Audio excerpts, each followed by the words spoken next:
The ball tank, and ladies and gentlemen, I haven't been able to get to do anything this week on it. I am trying to find a base, which I'm going to go hunt for today, a base for it, so I can put it on, because then once I get on the base and get the composition of what I want, because I want to do a little diorama work, want to add like a little destroyed partial little building plus the figure, and I need to go find a base, so I'm going to go hunt at a craft store today, try to find that, because once I get the ball on the base, and then I can start adding details, because sometimes it's easier to, once you get it painted and put on the base, get the composition, and you can start adding details, because you might need a little jerry cans or whatever you need to add to it. But anyway, that's what I am going to try to do today. But the mini art here is going to bleed me dry on the ball tank here. They come out with kit number 2.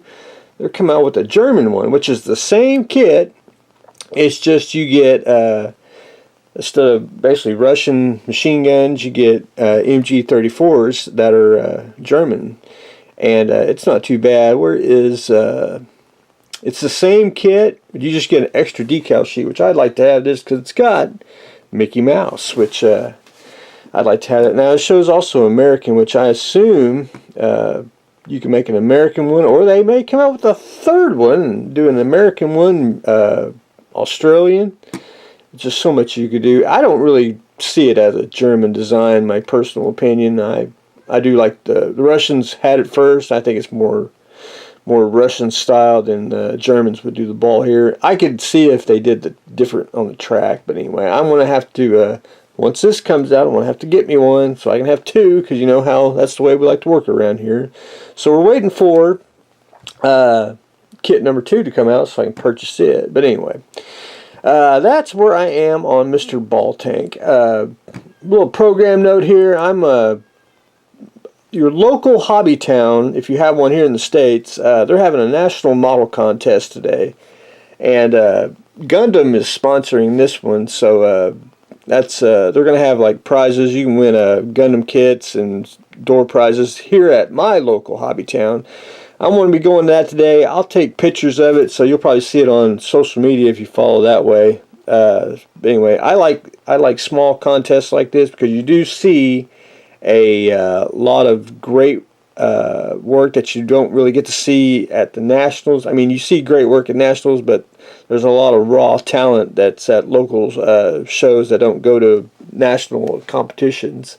But anyway, and it also gets the first-time modelers and kids in the modeling, gets them wanting to build more models. So that's one thing I like to go push when I go to that. So I'll be at that today for a couple hours and talking models, taking pictures and all that good stuff. So if you got a local Hobbytown in your area here in the States, you might want to scope that out. And then the Phantom, I actually did a little vacuum form kit. Now this is my test little pull here. I did 2 of them, because I haven't decided exactly what I want to do quite yet, because I got time. I got about 2 months for the Atlantis releases their Phantom of the Opera kit.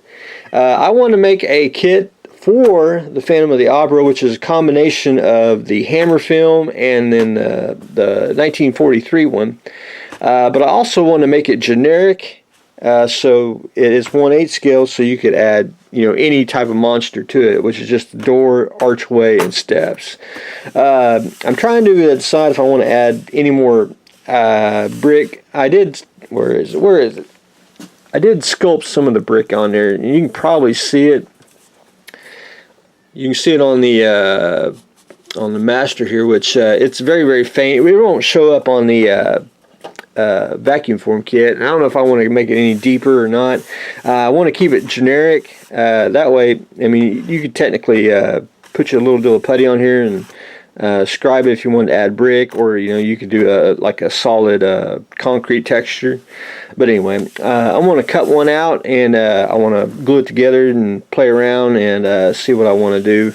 Because I want to make it generic, so it can be used for a lot of different things, not necessarily just for the Phantom of the Opera, But anyway, so we got one vacuum form sheet of doorway arch and steps, and so I'll try to cut that out this weekend and try to get it assembled and maybe do, because I'm in the mood to paint. I want to paint the ball tank, and I may as well try to get that painted well, get the kit painted too, and see if I want to go this route or do I want to add a little bit more to it and vacuum form a little more detail in it. But anyway, I like when I do kits, I like to make them a little generic.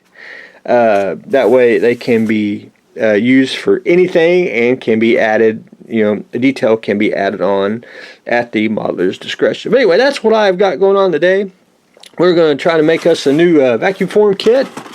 We are trying to get the base for the ball tank, and of course, we're going to get ready to go to the Hobbytown National Model Contest. So that's what I got going on today. So stay tuned for the next exciting episode.